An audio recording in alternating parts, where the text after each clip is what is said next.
All right, good. So we're gonna do a mini lesson on how to do fire brick cuts. So it gets to a certain point that your fireplace is gonna start angling forward so it can hit your damper up top. So to do that, we're gonna follow the steps in our book. This is the job sheet 3 from the Votech books, and it literally walks you through step by step. All right, so first step, it says put a straight line on the ground. Before I start, a couple tools I'm going to need a pencil. I'm using a red pencil because they don't get washed away on the saw.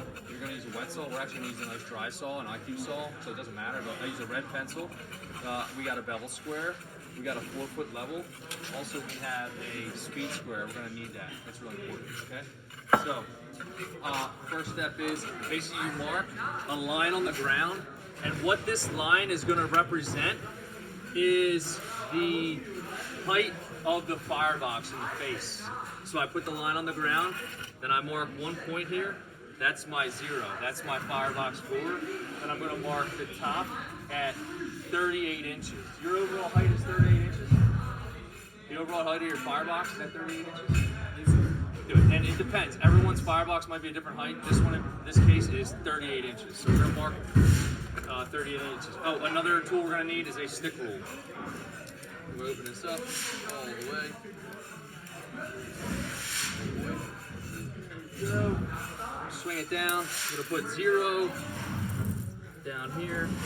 And I'm marking 38. Right?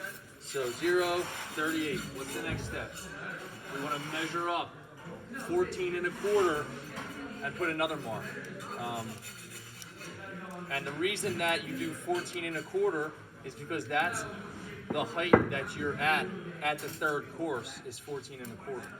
In the book, table 3 says do it at 14, but this one works out a little bit different. It works out 14 1/4. So we're going to put a mark at 14 1/4. This is where you got to start your angle. So remember, always know where 0 is. I'm going to label it 0. And then I'm going to mark 14 1/4.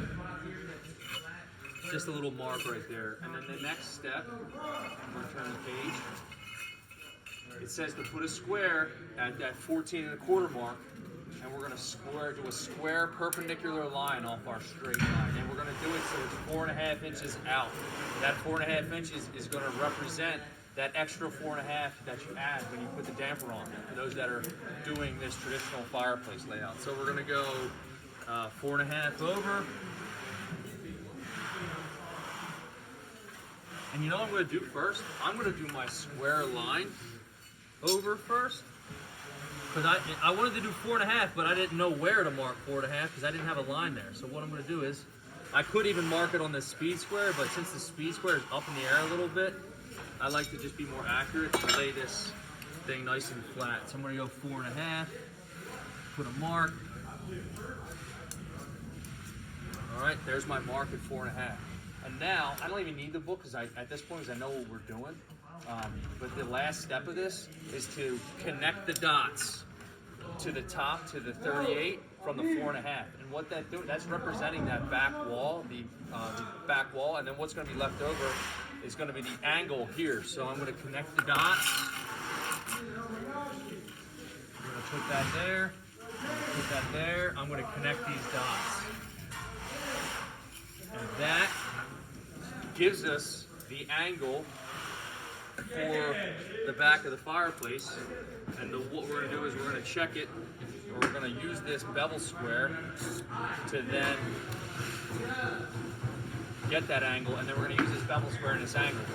All right, I make sure that I put the bevel square this side down, because if you try, I think this hits, I think. Anyway, I'm going to lay the bevel square down, and then I'm going to put it there to that angle.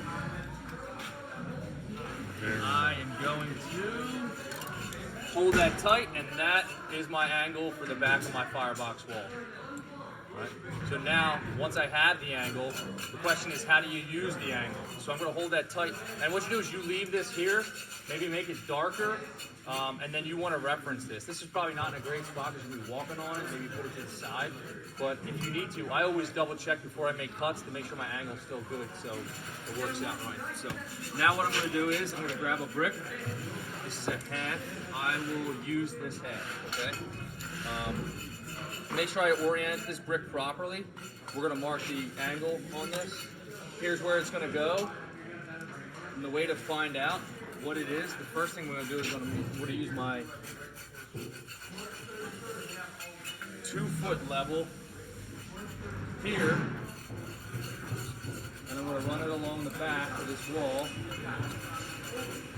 flat, and I put this mark, and that just represents this back wall. Now I can use my stick rule to measure, and what I do is I measure at the bottom, and then I use the bevel square on the bottom of the brick, the bottom of the cut. I'm going to measure the front on the bottom to that red line, and it reads 3.5. So what I have to do is subtract 2 joints, so the joints are 1/4 inch, so 3 inches, right? So where's my half? What do I do with it? This is it. Right? I orient that brick how it's going to go in. That's the back. That is cut. It's going to go in just like that. So I mark 3. Make sure your 0 is at the square end. All right, so 3. Right there. And then I'm going to mark the back of it.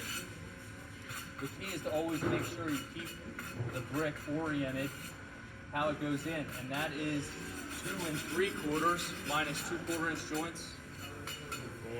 2 1/4? 2 1/4, right? So once again, I hold it how it goes in. That's the front bottom. This is the back bottom. That's 0, 2 1/4. Is that what we had? 2 1/4.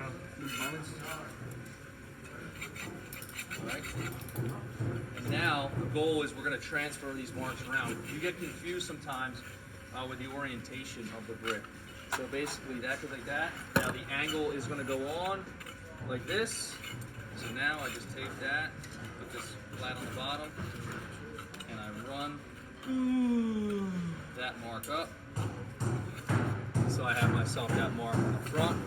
Now the bottom, always making sure that this is oriented correctly, because if you don't orient it right, you can put the angle backwards. So that goes this way. And this one goes on the front. Keeping the bottom of the bevel square nice and flat with the bottom of the brick.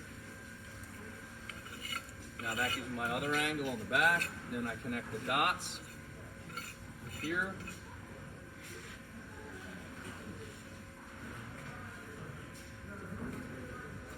Then I connect the dots here. And then I'm going to just connect them here.